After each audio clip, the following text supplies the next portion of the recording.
Final parking? I won't say anything. You go ahead. Okay. Well, first of all, first a quick but very emphatic thank you to the organizers, the T-shirt brigade here in the front, for organizing this event. As I said last night at dinner, I think student-organized conferences are often more interesting, at least to the degree that they're less predictable.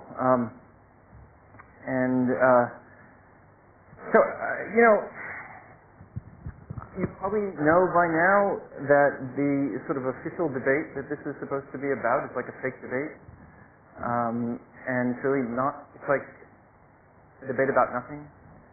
And one way that you can tell is when you hear the word "the" very frequently having to be added to a noun, like the critical or the projective or the post-critical. It's sort of like, you're not convinced enough that it exists, that you have to kind of keep naming it to sort of insist that there is this thing that either you're going to sort of support or reject. Nevertheless, in a sense, to return to some of the conversations in the morning, basically, there is, I think, something at stake here. And maybe, we can figure out what that is eventually. One thing that I can say, sort of to begin with, is that to leave criticality or dissent, if you like, behind, I think is a kind of obscenity.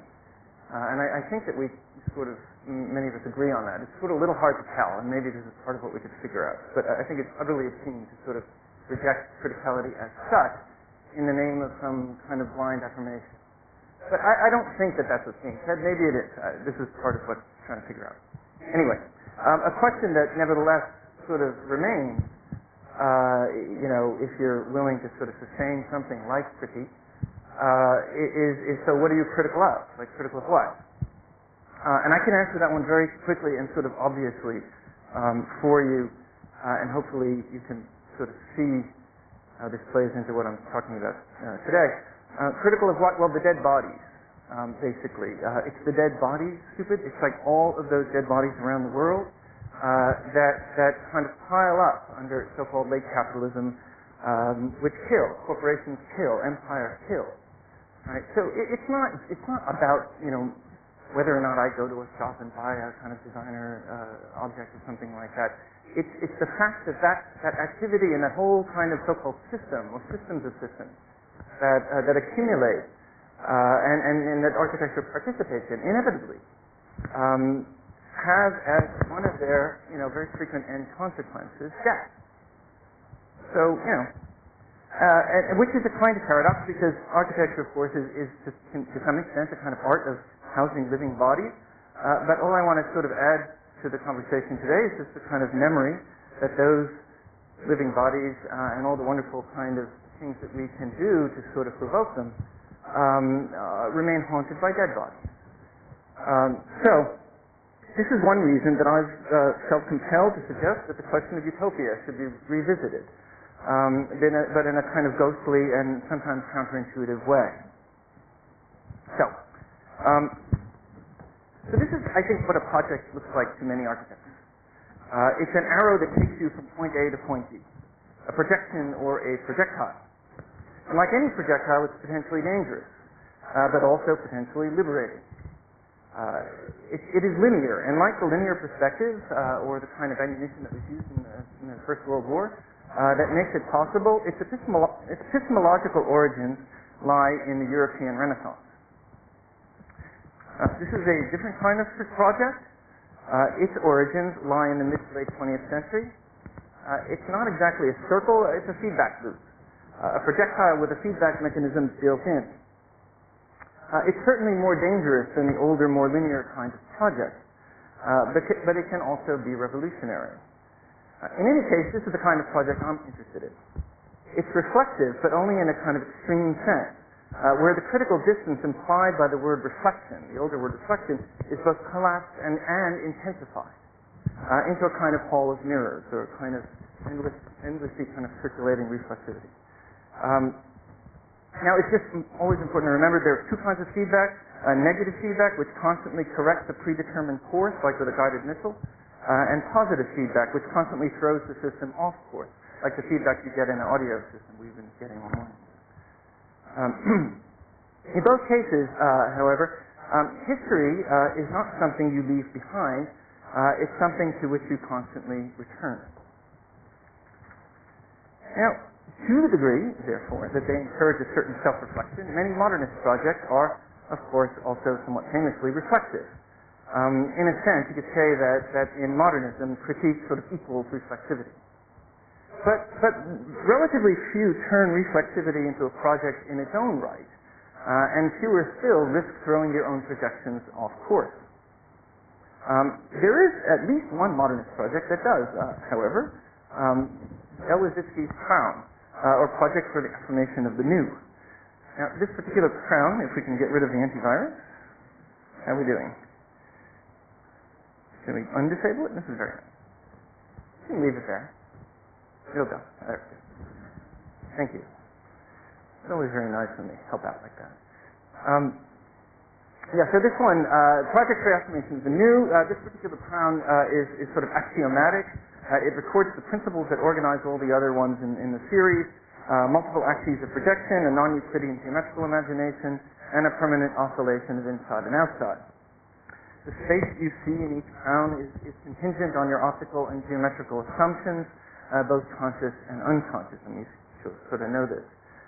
It's as if crowns' axioms allow the projection of a utopian future while simultaneously withholding it, making it impossible to fully grasp, to represent, by virtue of the axiom's built-in perceptual contradictions. In that sense, Crown both projects the future, a kind of utopia, and throws it off course simultaneously. This is another project by Lissitzky, it's a horizontal skyscraper designed to straddle key intersections in a ring around Moscow. Its author said of it that, quote, one of our utopian ideas is the desire to overcome the limitations of the substructure or the earthbound.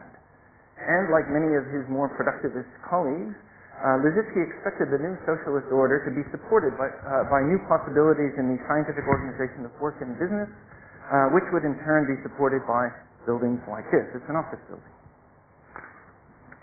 Now, what I really want to talk about in a little more detail here is a project. So I don't really have a manifesto for you, I'm afraid.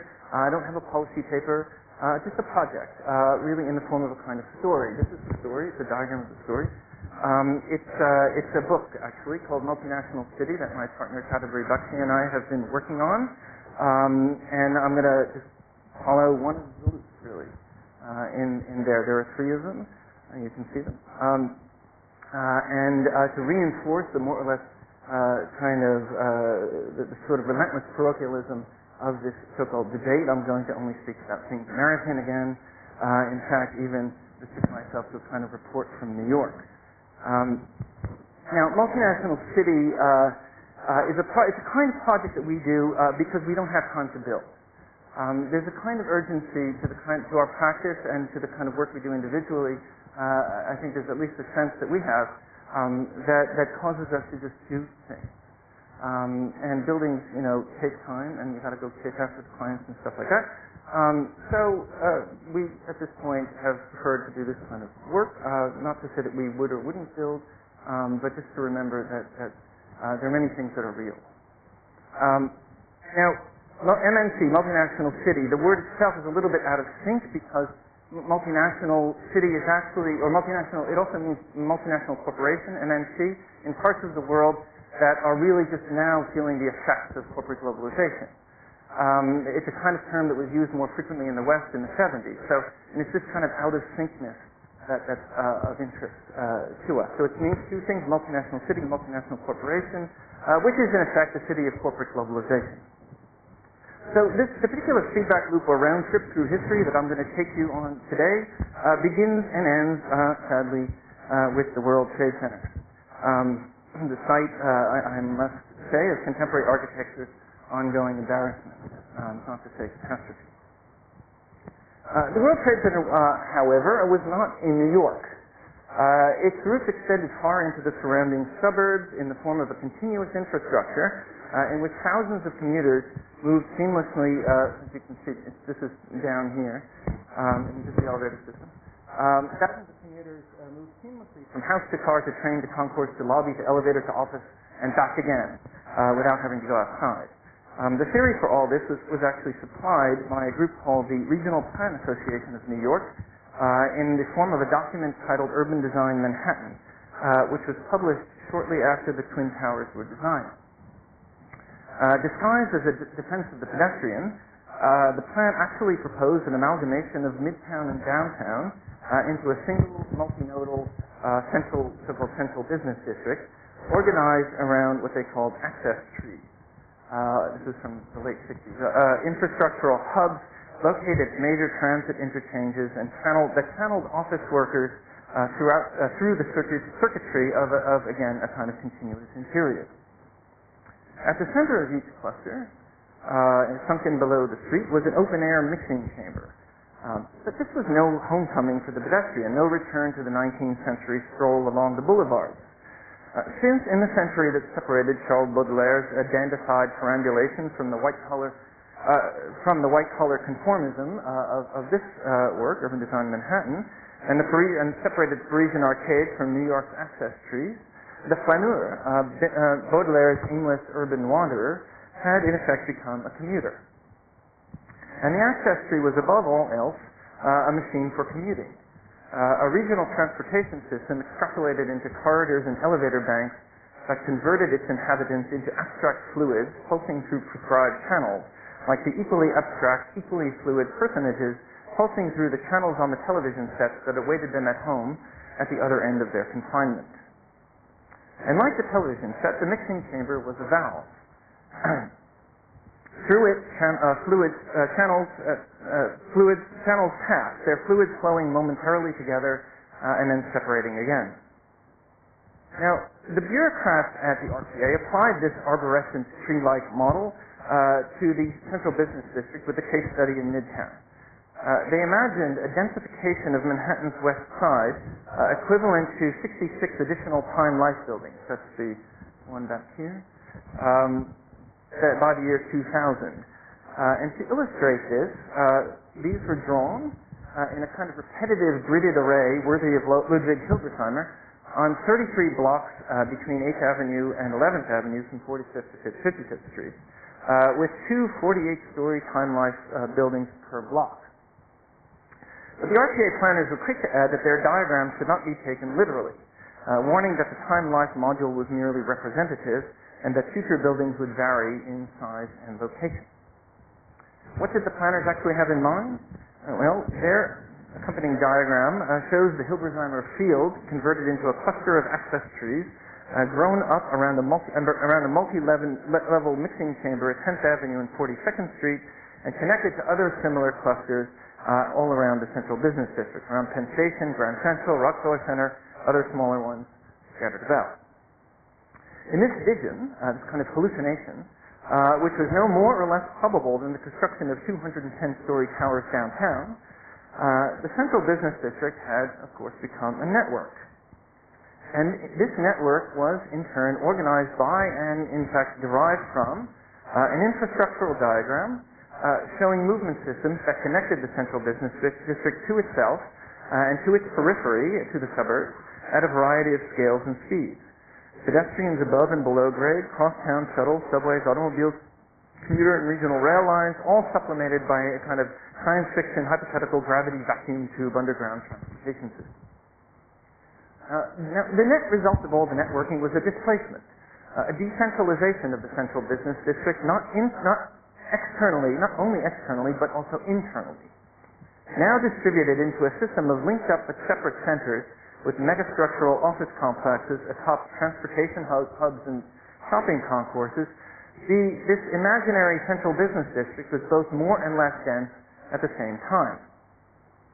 Its 66 new Time Life buildings were redistributed throughout Midtown in different shapes and sizes, grouped in clusters of 5 to 15, but also split apart to such a degree that it was necessary to invoke this science fiction of gravity vacuum tube to hold it all together.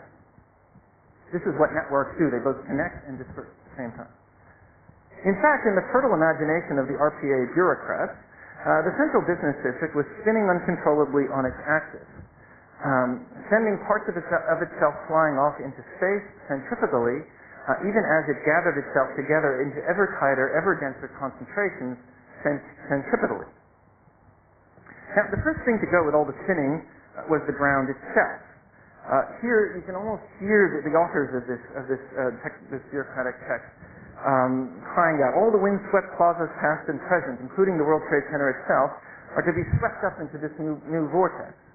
And all this new field of network forests is the urban jungle, in a sense, reborn. And more, the jungle will be multi-level, since in a beautiful tautology, the erosion of the ground plane and the erasure of the empty plaza by multi-level mixing chambers was to be both the cause and the effect of reforestation, another kind of circularity. Which comes first, the roots or the tree, public infrastructure or private development? No comment, at least from the bureaucrats. Still, it was a forthright dream, vividly captured in diagrams of hyperconnection to the suburbs and beyond, and the city thus imagined was quite literally groundless, not because it had no base in so-called reality, these after all were sober bureaucrats, but because it was all too close to the new realities of the city. There on the ground, urban space had given way to the continuous interior, an ungrounded, displaced space in which even trees the size of skyscrapers had difficulty taking root. And in a sense, really what I'm talking about here is kind of a kind of architectural imaginary, really how architecture and urbanism work at this level of a kind of collective imagination. Witness city core. Now, the World Trade Center may well have been the first realization of the access tree principle, if not its secret inspiration. But the complex that followed the access tree diagram more faithfully still, and certainly belongs among its progeny, was Midtown's city core center. It was an imperfect realization, to be sure, only one tower, not a cluster, but a realization nonetheless. Designed by Hugh Stubbins and completed in 1977, City Core Center represented a commitment on the part of Citibank and its holding company City Core to a near-bankrupt city threatened by the erosion of its tax base as corporations and their constituents fled to the suburbs. But it also represented a penetration of extra-urban space back inside, deep into the heart of the metropolis. A suburbanization of the central business district that was made possible by the access tree strategy, City Core Center consisted of a 65-story skyscraper, square in plan, lifted off its base by 4 colossal columns poised at midpoints of each of its sides. Incorporated into this base was an 8-story atrium, a shopping mall equivalent in content, if not in size, to that located below the World Trade Center Plaza. I was almost arrested for taking this photograph. I was very impressed that Rumor was able to take a photograph of the sort of X-ray thing at the airport. At City Core, however, mall and plaza switched places, with the open space required by the zoning incentives that allowed extra height now sunken below street level.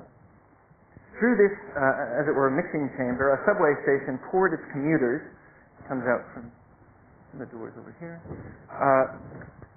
poured its commuters into the building's atrium and from there into their respective cubicles above.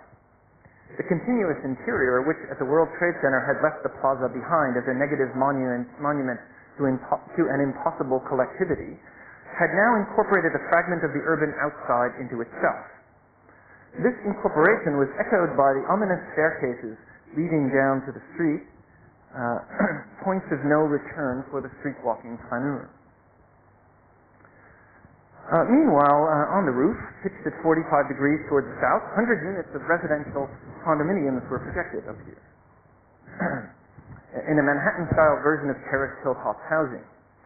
But an uncooperative market forced the conversion of the building's signature crown to a mere solar collector, which itself never saw the light of day due to an MIT study that deemed it unlikely to be cost-effective after all.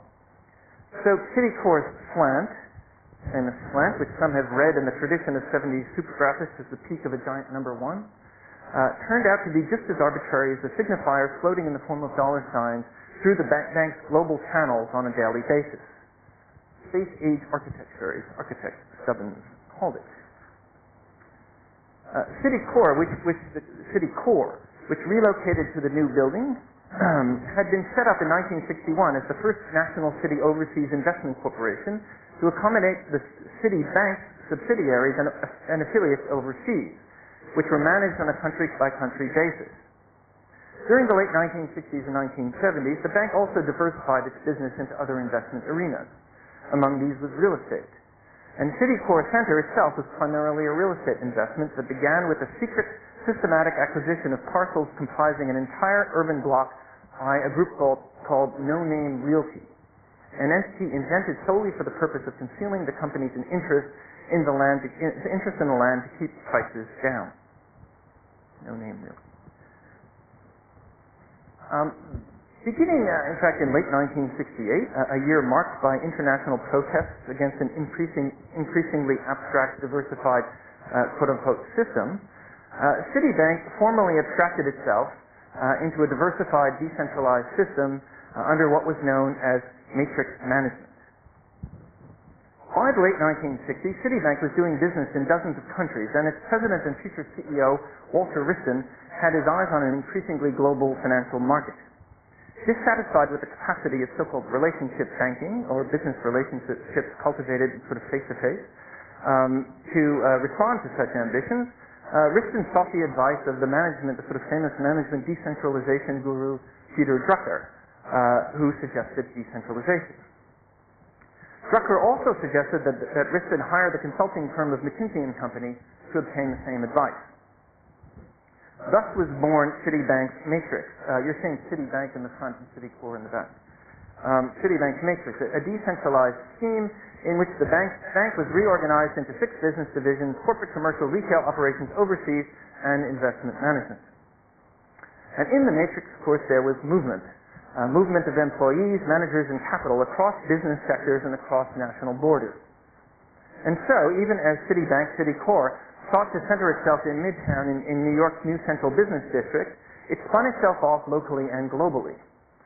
The lubricant for all the spinning was international finance capital that was itself lubricated by petrodollars and by the liquidation of the Bretton Woods Accords, which had formerly restricted the scope of international banking by regulating currencies pinned to dollars that were pinned in turn to gold.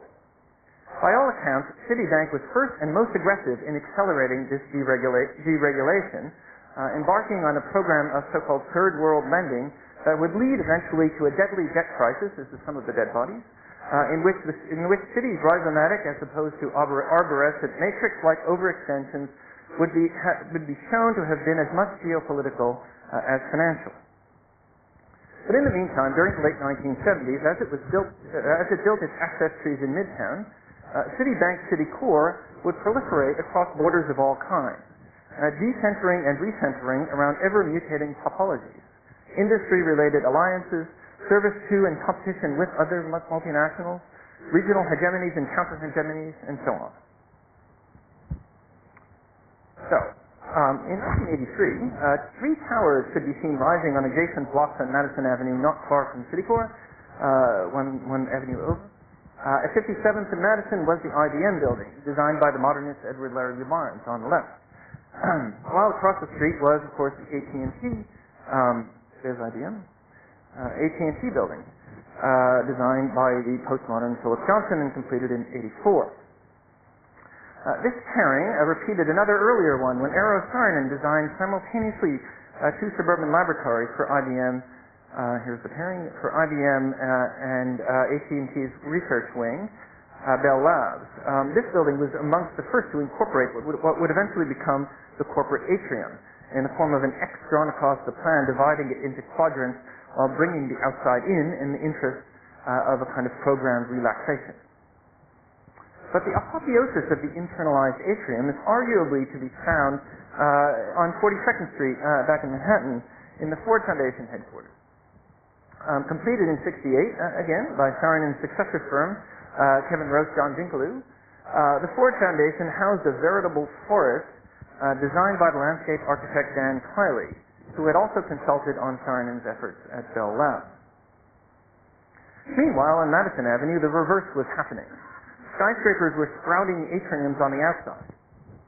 extensions of themselves that swallowed up the so-called public space or zoning incentive, formerly known as a plaza. In order to do so, the towers were politely lifted up off the ground a bit, not as heroically as at Citicorp, but decisively nonetheless.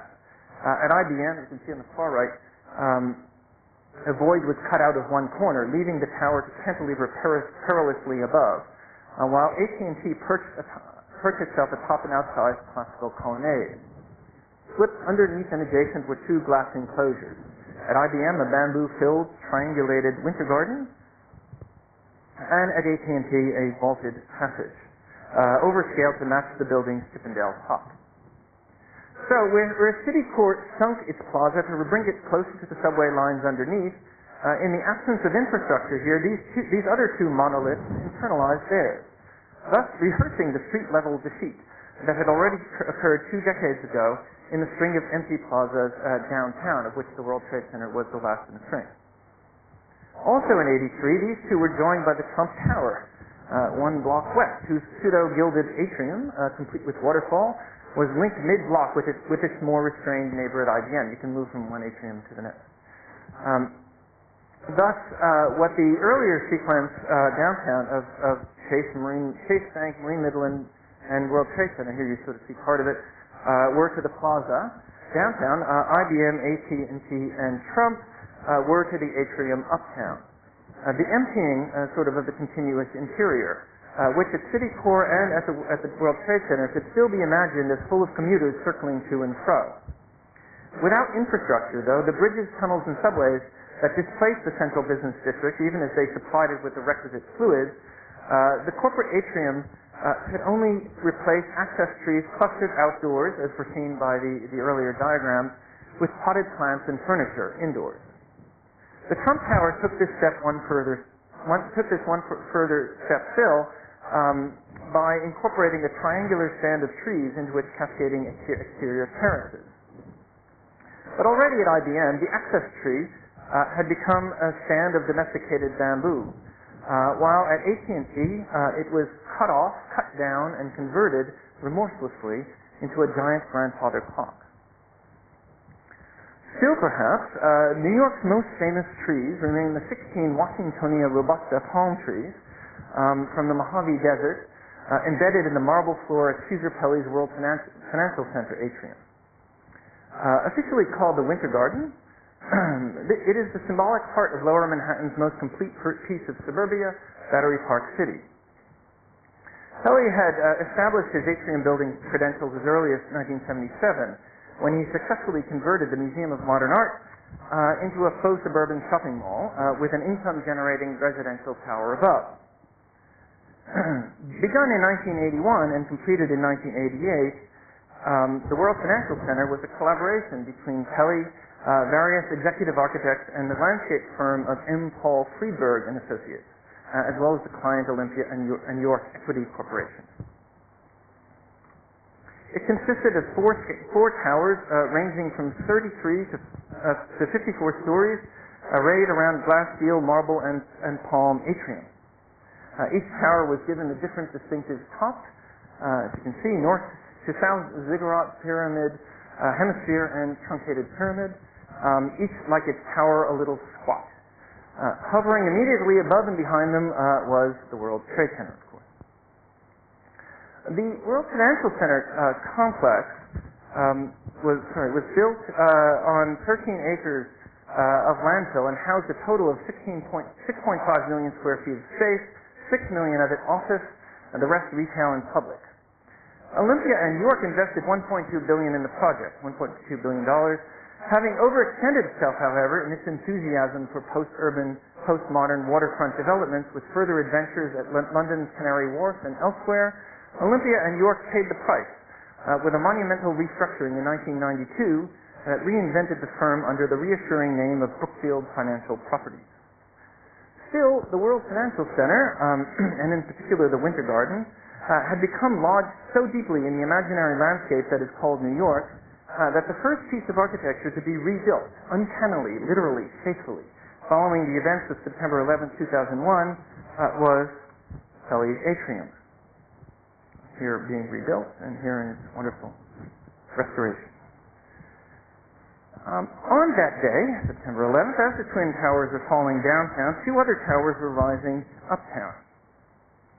They combined to form the AOL Time Warner Center, named after the irrationally exuberant merger of America Online and Time Warner Communications in early 2001. On September 19th, 2003, old media and new media went their separate ways, however, as Time Warner officially dropped the AOL from its name and from its stock symbol, which returned to the original TWX. And so the new building nearing completion in Midtown became just the Time Warner Center again, under which name it opened to great fanfare in early 2004. Though, like its comrades, it was hardly at the center of anything, the Time Warner Center was more than just a building. Designed by David Childs of SOM, future architect of Ground Zero, with the related companies as developer clients, it was at least 7 buildings rolled into one.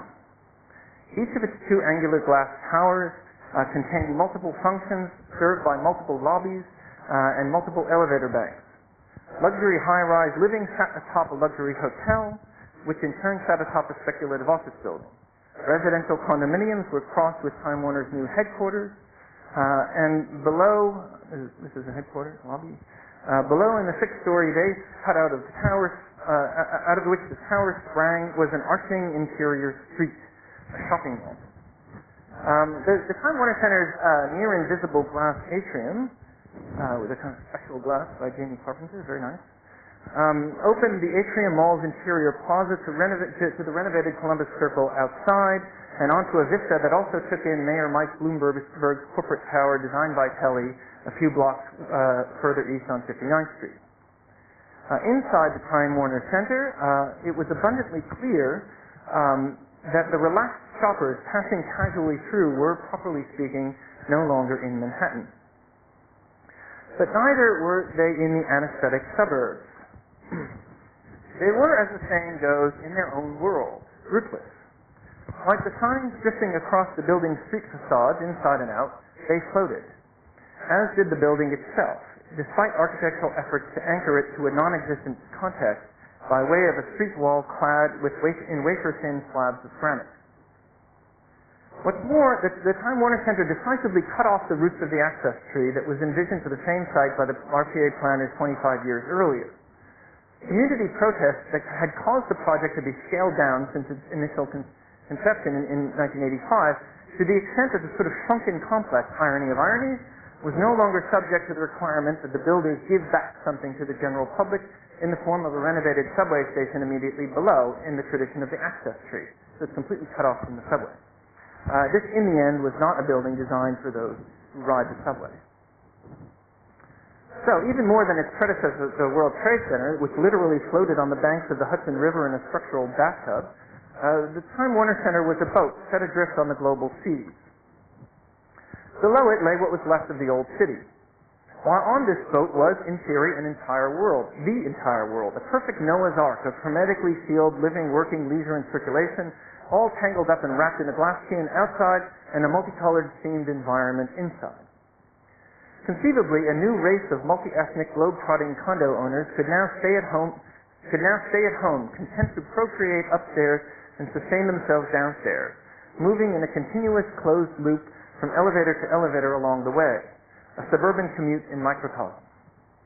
In these pseudo-public interiors, the dreaded neutrality of the World Trade Center and its plaza was finally neutralized and replaced by meaningful experiences to be had browsing possible lifestyles alongside the cottage plants. Now, in conclusion, I sort of want to admit that every now and then, Martin Bakshi Architects, the practice in which I'm in partnership with Kadambari Bakshi, sometimes does projects, unsolicited, unpaid. And we, as I said before, we do this because we just don't have time to build. So in response to all of the above, Martin Bakshi Architects, MBA, proposed an uprooted, upside-down access tree in their late entry to the so-called innovative design competition to the former World Trade Center site. Ground Zero was to be elevated 1,640 feet in the air to become a park. Supporting it with 3 towers rather than 2 Atop the tripod was a stack of 20 more ground zeros. The top-heavy volume formed a roof over the entire site, making the construction of the so-called Freedom Tower impossible. Shooting through the center of each tower was a cylindrical void, a hole instead of an atrium, open to the sky. Glass elevators scaled the heights of the hollow cores. Half ran express to a sky lobby spanning the full width and breadth of the 111th floor up there. To the first of the 20 ground zeros in the sky. From there, commuters, tourists, shoppers, and residents could catch the other half of the elevators surrounding the three cores and travel back down to individual floors below, or they could drift across the sky lobby through a field of elevators leading upwards and eventually to the part at the top. The upper branches, or maybe roots of this sort of upside-down tree, passed through a cloud of structure, a massive cantilevered space frame. In contrast to Lissitzky's Vulcanjubel, this structural cloud had no hierarchy, no major or minor elements. Instead, thousands of small framing members of constant thickness and variable length were joined in a dense, redundant three-dimensional mesh. Rhythmically undulating ceilings dipped down at frequent parametrically regulated intervals up in these top layers to meet the floors the best to make structural connections. This cloud was thereby connected to itself internally at thousands of points. But unlike its predecessor, this World Trade Center had no program. Not because program was nothing, but because it was everything. The possible use of these spaces was constrained only by their architectural and infrastructural particulars. And despite the repetition of its perimeter, each interior ground zero was a little different, penetrated by three voids that grew a little bigger as they climbed upwards, yielding an appropriately variable set of interior landscapes in which sat an appropriately variable set of potted plants. Below all of this, on the underside of the stack of ground zeros, was a memorial. Not only to the Americans who died on September 11th, but also to the tens of thousands of dead Iraqis, Afghans, Pakistanis, and others who have died since.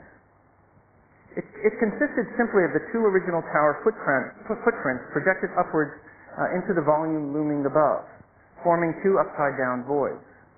The horizontal surface through which these voids passed was covered by a gridded sheet of fluorescent lighting.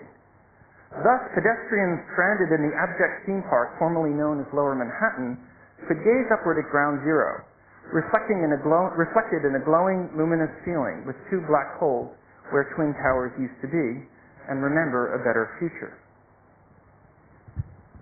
And so, where the modernist arrow of progress, scientifically sharpened and technologically propelled, runs down a one-way street, in the multinational city, this arrow traces circles through the cul-de-sacs and parking lots of time. This can be cause for confusion, like where are we going?